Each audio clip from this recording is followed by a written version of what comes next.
Kinabukasan ay bumisita si Don Del Mundo. Wala si Kenzo dahil maagang pumasok sa trabaho kaya buong lakas ko siyang hinarap. Malia, tawag niya kaya napatingin ako sa kanya kahit nanginginig ako. Po? Mahinang sagot ko habang nakatayo sa harap niya na parang taga-silbi ng isang hari. Tell me, kung bibigyan kita ng opsyon na iwan si Kenzo ay gagawin mo ba? Tanong niya habang seryosong nakatingin sa akin. Napapalunok ako ng dahan-dahan. Saka nanuyo ang lalamunan ko. Hindi ako nakasagot. Ang daling sabihin na oo, pero hindi ko nasabi. Hindi ko nasabi ang katagang yun dahil ayaw ko. Nakakabaliw pero hindi ko gustong isipin na iwanan ni Kenzo. Nasasaktan ako sa ideyang yun. Nasasaktan ako at hindi ko alam kung bakit. Yumuko ako. I see. Sabi niya at hindi ko alam kung anong ibig niyang sabihin. Pagkatapos nun, pinaalis niya ako na parang empleyado niya ako. Imbis na ikulong ko ang sarili ko sa loob ng kwarto ko ay nagpa siya kong ipaghanda siya na merienda. At hindi ako mapakali habang naghahanda ng pagkain. Ang presensya ni Don Del Mundo ay nagbigay sa akin ng kilabot. Kinakabahan ako kapag nakikita siya. Pakiramdam ko, may hindi magandang mangyayari. Nang matapos ako sa paggawa ng merienda ay magalang ko yung hinatid sa kanya na nakaupo sa sala. Kitang-kita ko kung paano niya ako titigan. Nanunuri ang mga tingin niya na parabang may hinahanap. Hindi man kayo ganong hawig ng ama mo, ngunit nakikita ko siya sa'yo. Mabuti siyang tao, iha. Napakabuti niya. Sabi niya, kaya hindi ko na napigilan pang tingnan siya. Seryoso pa rin siya pero this time, nakita kong pagsisisi sa mga mata niya. Hindi pa huli ang lahat, may gagawin ako. Sabi niya bago tumayo. Naging blanko ng isipan ko sa mga narinig.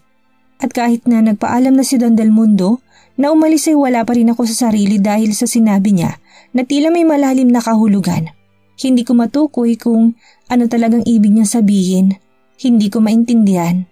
Para may pinapahiwatig siya na nagbibigay ng kaba sa akin.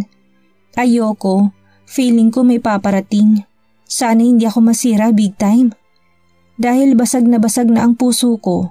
Kung may darating na namang makakasakit sa akin, baka sakaling mapudpud na. Dumating ang gabi at hindi pa umuwi si Kenzo. Pasado 9:00 na ng gabi pero hindi ko pa rin naririnig ang kotse ni Kenzo. At parang hindi ko nararamdaman na uuwi siya ngayon. Naghintay ako hanggang hating gabi pero hindi siya dumating. Nakatulog na ako sa couch sa paghihintay sa kanya at umaga na nang magising ako. Ang una kong ginawa ay nagpalingalinga bago tumayo. Binuksan ko ang main door sa pag-aakalang makikita kong kotse na palaging ginagamit ni Kenzo na maayos na nakapark doon pero wala. Bakante ang parking lot na siyang palagi niyang pinaparkingan ng kotse gamit niya palagi. Napakurap na lang ako sa kanapatingin sa orasan na nakasabit sa gilid ng pinto. It's past 6. Saan siya natulog? Nakaramdam ako ng pag-aalala pero wala akong magawa kasi wala naman akong phone na magamit para tawagan siya. At kung meron man, ay hindi ko rin alam kung saan ako tatawag. Nagstay ba siya kay Beatrice? Napabuntong hininga ako. Ayos lang, basta ayos lang siya. Mas mabuti nga kung magkasama sila ni Beatrice ngayon dahil siguradong maayos siya. Pero maya-maya napangiti ako ng malungkot. Bakit ako nasasaktan habang iniisip ang mga bagay na yun? Sinubukan kong iwalayin sa isip ko. Sinubukan kong mag-focus sa paglilinis. Sinubukan kong wag hintayin si Kenzo na umuwi. Pero hindi ko maiwasan talasan ng pandinig ko dahil baka sakaling dumating siya. Pero ilang oras na ang lumipas at hindi pa rin siya umuwi. Hindi ko maiwasang mag-alala. I know that he's fine, but I am not fine. Hindi ako mapakali kaya hindi ako umalis sa tapat ng gate para abangan ang pagdating niya. I sighed again and again. Ako na rin mismo nagbibigay ng paghihirap sa sarili ko. I can imagine him with Beatrice at this moment. He's surely fine pero ako itong hindi maayos. I am crazily concerned. Hindi ako mapakali na parang mababaliw na ako.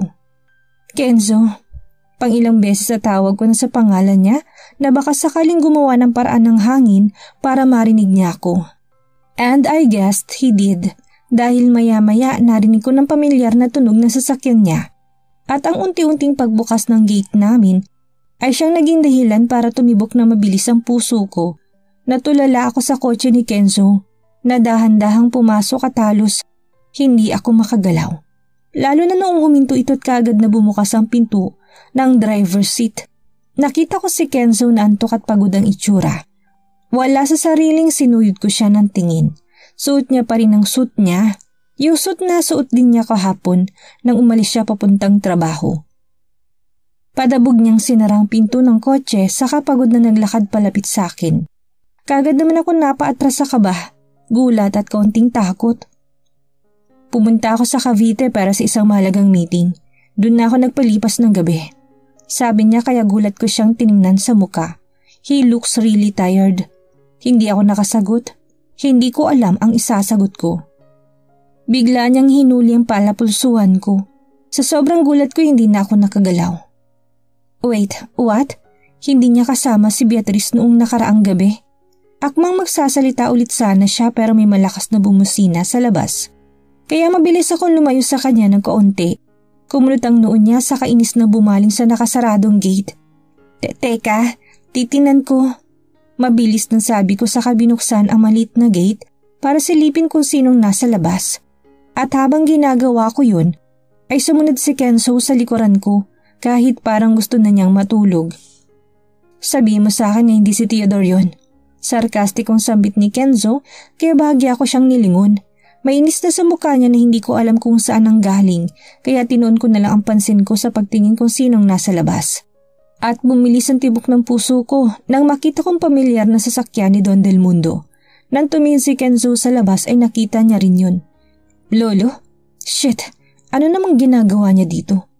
Mariin na bulong ni Kenzo at yun din ang pagbaba ng bintana ng backseat ng kotse kung saan nakaupo si Don Del Mundo.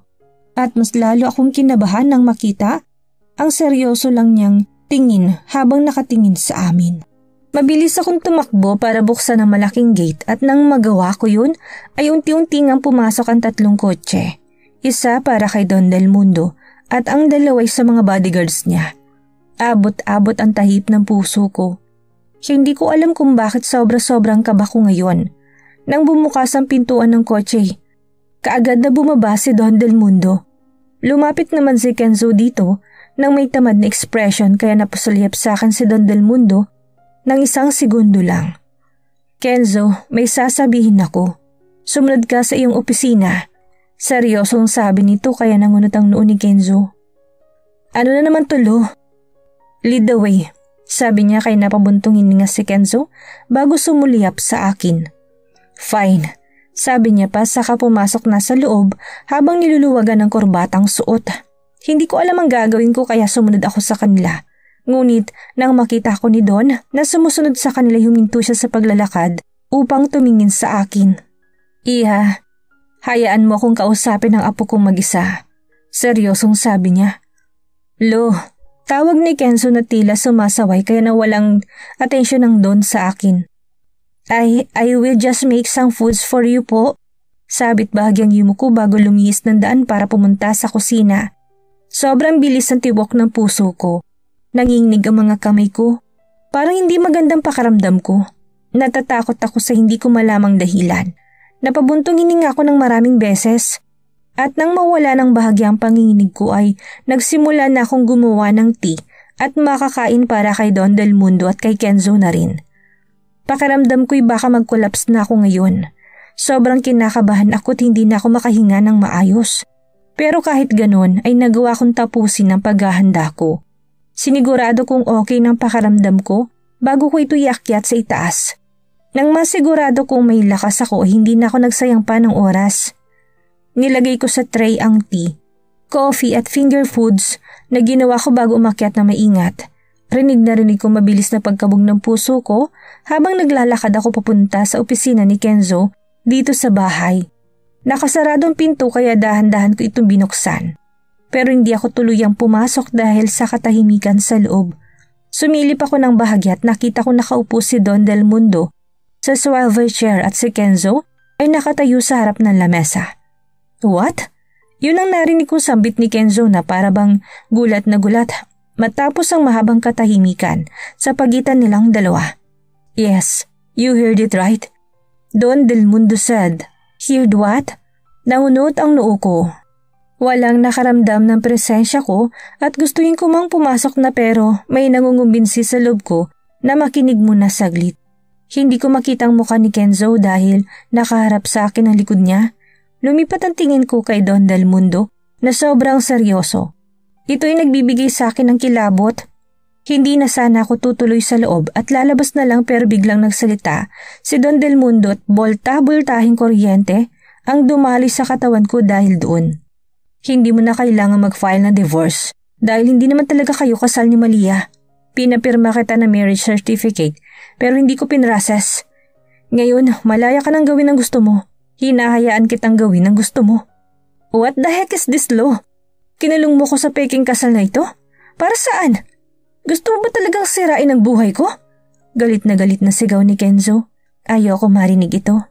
Gusto kong tumakbo pero natuod lang ako sa kinatatayuan ko. Sinisira ako nito. Durog na ako dahil sa mga narinig. Sinira mong buhay ko. Shit! Tumulong luha ko at nahulog ang tray na hawak ko. Nakagawa yun ng ingay dahilan para pare-pareho silang napatingin sa akin. Takot akong umatras habang lumuluha na nakatingin sa dalawang lalaking dahilan kung bakit ganitong buhay ko ngayon. Shit! Galit na sigaw ni Kenzo. He stormed out the office na tila hindi niya ako nakita. At dahil doon, mas lalo lang akong nasaktan. Lalo lang nadurog ang puso ko sa kadahilanan na isang laro lang palang kasalang ito. Isang laro lang pala. Hindi pala totoong iniisip kong kasal ako kay Kenzo Del Mundo. Para akong nananaginip.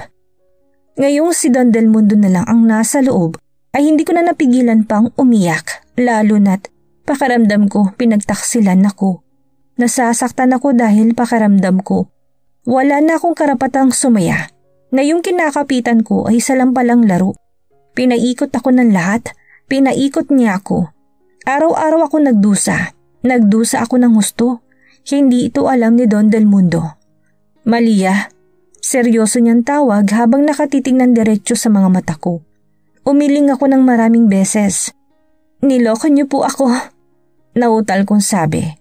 I am trying to correct my mistakes, Malia. Ginamit kita kasi iniisip ko ng pagpapakasal mo kay Kenzo ay magiging responsableng lalaking apo ko. Sabi niya at mas lalo akong naiyak. Umiyak ako ng umiyak. Para akong sinasaksak ng libu-libong punyal. Kung hindi talaga ako kasal kay Kenzo ay hindi talaga ako dapat nandito. Wala akong karapatang manatili dito. Wala akong karapatang kainin ang mga pagkain niya. Wala akong karapatang matulog sa bahay niya dahil wala naman akong pinanghahawakan. Wala akong karapatan dahil walang nagtatali sa amin. Hindi ko asawa si Kenzo Del Mundo. Wala akong asawa. Pero bakit na imbis maging masaya ay mas nasasaktan lang ako? Bakit ang sakit-sakit isipin? Malaya ka nang umalis sa bahay ng apo ko at tulad ng mga namatay kong bulaklak ng araw, itatapon din ako sa basurahan. Simula sa araw na ito mawawalan na ako ng tirahan. Mawawalan ako ng tirahan pagkatapos ng larong pinaniwalaan ko. Deserve ko ba lahat ng ito? Namumutla, nanlalamig at halo-halong emosyong nararamdaman ko habang tulalang nakatingin sa 1,000,000 checking ibinigay ni Don Del Mundo sa akin bago siya umalis kanina. He told me to start for anew. He told me to live. Ramdam na ramdam kong pagtulo ng mga luha ko, kaya tumingala ako ng bahagya bago naglabas ng maleta para mag-impake ng mga gamit. Hindi ako kasal kay Kenzo, kaya nakakahiyang pananatili ko dito. Hindi mo walang galit at sakit sa dibdib ko pero wala na akong magagawa dahil ito na talaga. Wala akong magawa para baguhin ang mga pangyayari. Ang kailangan ko lang gawin ay tanggapin ito't mamuhay ng mapayapang malayo sa kanila. Pero saan ako pupunta? Walang hintong tumulong mga luha ko habang nag-iempake ako ng mga gamit ko. I don't know where to go. Pero isa na lang ang nasa isip ko ngayon, ang umalis dito sa bahay ni Kenzo. Kasi una pa lang hindi na dapat ako nandito. I packed my old clothes. At dahil hindi naman karamihan ng mga gamit ko'y madali akong natapos. Matapos kong mag-ayos ng gamit ay muli akong napatingin sa binigay ni Don Del Mundo. Gusto kong tanggapin ang perang yun dahil kailangan ko to. Kailangan ko ng pera, pero pride na lang ang natitira sa akin. Kung tatanggapin ko man ang perang yun, ay parang pinangatawanan ko na ang mga sinasabi ni Kenzo sa akin noon na isa akong gold digger. I am not a gold digger. Ni piso wala akong kukunin sa kanila. I will survive. Kaya ko to. Wala akong pakialam kung mamamatay ako sa gutom. Iniwan kong tseka na may 1 milyong halaga sa itaas ng kama ko bago ako dahan-dahang lumabas habang hila-hilang maleta ko. Habang pababa ako ng hagdanan ay hindi ko maiwasang ilibot ang aking mga mata sa buong bahay. Hindi ko man aminin pero hindi ko maitatanggi na nagkaroon na ng malaking parte ang bahay na ito sa akin. Bawat sulok nito'y nakita na akong umiyak. Bawat sulok ng bahay na ito'y nakita kung paano ako naghirap noong mga araw na pinagbubuhatan pa ako ng kamay ni Kenzo. Pero walang permanente. Kailangan ko na umalis ngayon. Mas magandang umalis na ako ngayon habang wala pa si Kenzo. Parang hindi ako makakaalis kapag nakita ko siya. Sana manatili siya kay Beatrice para makapagluto ito para sa kanya. Sino maglalaban ng mga damit niya? Will he be okay? I know he will be okay. Hindi ako mapigil sa pag-iyak habang iniisa-isa kong tingnan ang bawat sulok ng bahay na siguradong sobra kong mamimiss. Nang lumabas ako sa gate ay halos mawalan ng lakas ang parehong mga tuhod ko kaya bahagi akong napaluhod. Umiyak ako't nakita kong bumagsak ang luha ko sa lupa. Malia, hindi ka na maaaring manatili dito. Humihikbing bulong ko sa sarili ko bago dahang-dahang umayos ng tayo. Hindi ko alam kung anong oras na pero sobrang init ng panahon. Hindi ko rin alam kung saan ako pupunta kaya kahit sobrang nangihinay naglakad ako na naglakad hanggang sa makarating sa gate ng village. Yumuko pa ako dahil sa namumugtong mga mata at gustuhin ko mang pumara ng masasakyan pero wala akong pera at bigla kong naalalang kwintas ko. Napaawang mga labi ko sa kaisipan na ito na lang ang natatangi kong pag-asa para makarating ako sa kahit anumang lugar na malayo dito. Muli na namang tumulong mga luha ko't kahit sobrang init ay patuloy ako naglakad. Dad, I am so sorry. Umiiyak na sambit ko habang hawak-hawak ang kwintas na ilang taon na rin sa akin. I need to give this up now. Naglakad ako sa ilalim ng tirik na araw. And thank God, kasi malapit lang sa banks yung subdivision kung nasaan ang bahay ni Kenzo. Mabilis akong nakarating sa isang pawn shop. Nang makapasok sa loob ay ramdam na ramdam ko kaagad ang mapanghusgang tingin sa akin ng guard. Yumuko na lang ako sa kadumiretso sa harap. Magsasanla po sana ako. May hinat nanginginig na sabi ko sa kahera pero tinaasan lang niya ako ng kilay. Napalunok na lang ako sa kadahan-dahang hinubad ang kwintas na bala kong isanla sa kainabot sa babae. Alam ko nabigla siya dahil bihirang kwintas ko. Ito'y napaka-rare at napakamahal. Sa'yo ba to, miss? Tila nagdududa na tanong niya at kulang na lang ay pagbintangan akong magnanakaw. Yes, it's rare. Regalo ng daddy ko na nabubuhay pa siya. Sabi ko sa nanginginig kong boses. Ilang segundo pa ako niya akong tiningnan bago siya tumawag sa kung sino sa telepono at ilang saglit pa'y dumating ang isang babae na siyang tumingin sa kwintas ko. 50,000. Sabi niya kaya napubuntungin niya nga ako. Pero nagkakahalaga ng kalahating milyon. 80,000 final price. Look miss, kung gusto mong makakuha ng magandang presyo para sa necklace na to, humanap ka ng maganda't high-end na pawn shop. Sabi ng babae kaya napalunok na lang ako. 80,000 is fine na po. Sabi ko habang pilit na pinipigilan ang sariling umiyak. Mabilis ang proseso kaya agad ako nakakuha ng pera. Nang makuha kong pera, ay bumili ako ng isang mumurahing tinapay, saka nagpada ng taxi at nagpahatid sa bus station. Hindi ko alam kung saan ako pupunta. Hindi ko alam pero tuloy-tuloy lang akong umakyat sa bus na hindi ko alam kung saan papunta. Desidido na akong umalis. Gustong-gusto ko sanang bisitahin ang puntod ni Mami at Daddy pero sa susunod na lang. Kailangan ko lang maghanap ng lugar kung saan walang manghuhusga sa akin. Ang lugar kung saan payapang loob ko. Iyak lang ako ng iyak sa buong biyahe. Pinagtaksilan ako. Ako ang kawawa. Mag-isa lang ako at hindi ko alam kung saan ako pupunta kaya palipat-lipat ako ng bus. 3 bus ang nasakyan ko bago ako nakarating sa lugar na hindi ako pamilyar. Zamboanga del Norte. Mahinang bulong ko sa sarili ko habang palingalinga. I am so hungry and tired. Wala akong maayos na tulog at pagod ang katawan ko sa biyahe at sa pag-iyak. Hindi ako pamilyar sa lugar pero kailangan ko makipagsapalaran at maghanap ng matutuluyan. Sumakay ako ng tricycle saka bumaba lang din sa parang bayan. Mula sa bayan ay sumakay ulit ako ng tricycle hanggang sa makarating ako sa isang barangay na tahimik at maraming mga puno kaya malamig-lamig ang klima. Mahigpit ang hawak ko sa maleta ko habang palingalinga ako naglalakad dahil baka sakaling makakita ko ng bahay panuluyan na pwedeng rentahan. Pero gutom na ako kaya bumili ako ng isang pirasong tinapay. Kailangan ko magtipid. Kahit pa sabihin na medyo malaki ang perang hawak ko ay hindi ako nito masusuportahan habang buhay. Kailangan ko maghanap ng bahay. Kailangan ko maghanap ng matutuluyan. Wala na si Kenzo dito. Wala na ako matutuluyan. Dahil sa sobrang gutom at pagod ay umupo ako sa isang bato sa gilid ng daan saka doon kinain ng tinapay na binili ko. Malungkot ako napangiti habang iniisip ang sitwasyon ko kahit ako'y awang-awa sa sarili ko. Iha, bakit dyan ka umuupo? Mainit! Sabi ng isang boses kaya dahan-dahan ko itong tiningala. Nakita ko isang babaeng may katandaan at bakas ang pag-aalala sa mukha niya. Po? Nanginginig na sabi ko pero inalalayan niya akong tumayo kaya hindi na ako nakapagsalita pa. Naku naman iha, namumutla ka. Saan ka ba galing at mukhang dayo ka dito sa lugar namin? Sa malayong lugar ka pa ba galing? May uuwian ka ba dito o naliligaw ka? Sunod-sunod na tanong niya habang hinihila ako papunta sa ilalim ng isang puno. Tinignan niya ako mula ulo hanggang pat kaya kumunot ang noo niya. Kay ganda mong bata, naglayas ka ba? Mukhang mayaman ka. Sabi niya kaya umiling ako ng 2 beses. Hindi po ako naglayas, hindi rin po ako mayaman. Naghahanap po ako ng matutuluyan dito. Mahinang sabi ko't bahagyan ng laki ang mga mata na matanda. Matutuluyan ba ka mo? Tara at meron akong binibentang bahay. Tara at pwede rin rentahan yun. Sabi nito sa akin saka mabilis na nagpara ng tricycle. Hindi na ako nakaangal pa nang pasakayin niya ako. Nang makalipas ang 30 minutos bumaba kami sa harap ng isang bahay na medyo sira at gawa lahat sa kawayan. Napalunok ako dahil doon. Eto iha, bahay namin ito noon at bala ko talagang ibenta to.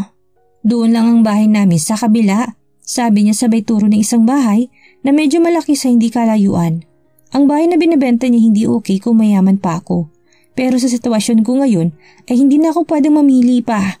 A comfortable bed is fine as long as I can eat and sleep. Okay na po ito. Pero baka po hindi ko kayang presyo. Sabi ko pero umiling-iling lang siya saka mabilis akong hinila palapit sa bahay. Ibibenta ko sa iyo sa halagang 20,000. Kung hindi mo kaya sa ngayon ay pwedeng unti-untiin mo na lang ang bayad iha. Magpapagawa rin tayo ng deed of sale sa barangay at munisipyo. Tawagin mo nga pala akong Aling Pasita. Paliwanag niya habang binubuksan ng lumang pinto ng bahay. Nang makapasok kami sa loob ay nakita ko isang kawayan na sofa. Isang maliit na lamesa at ang kusina na kahoy pang kailangang gamitin. May isang maliit na kwarto din sa gilid ng kortina lang ang pinto. This is not bad. Mabubuhay na ako dito. Salamat po. Kukunin ko na po ito. Sabi ko.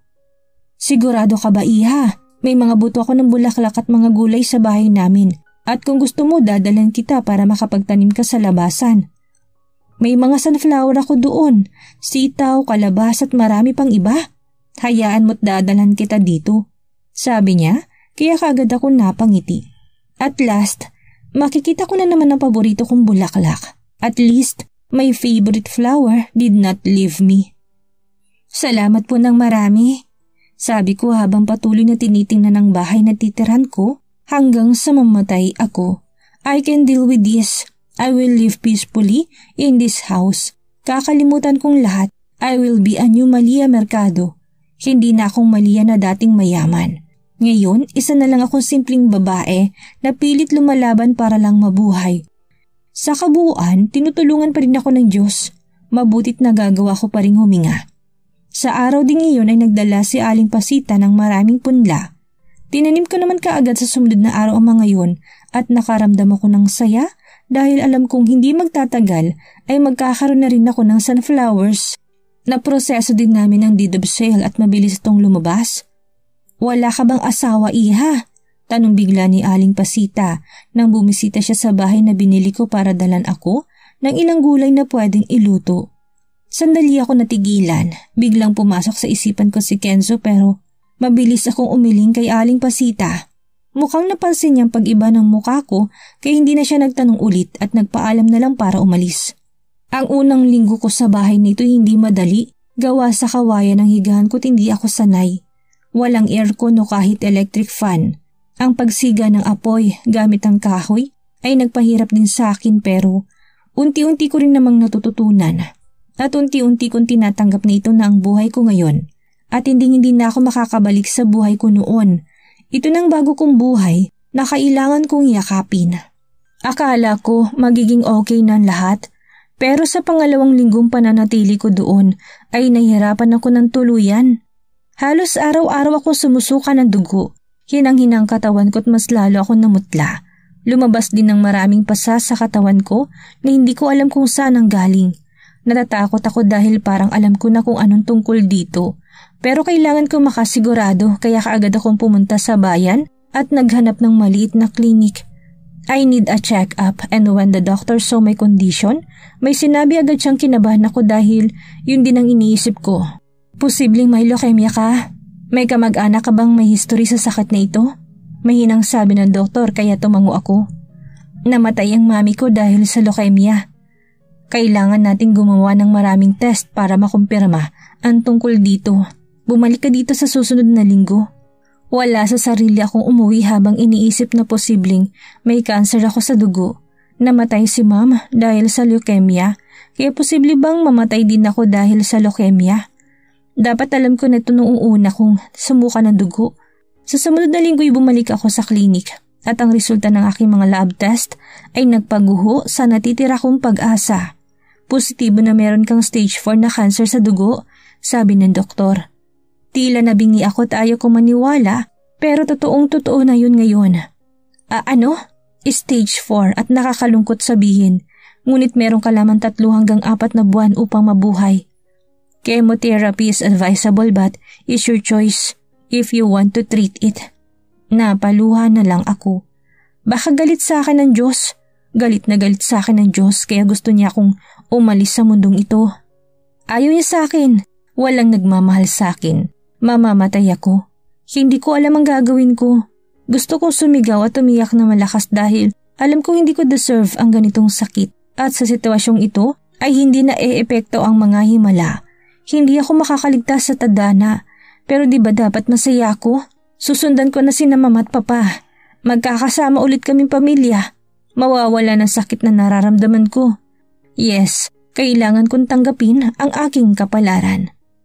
Anong buhay naghihintay kay Malia ngayong nalaman niyang may taning ng kanyang buhay?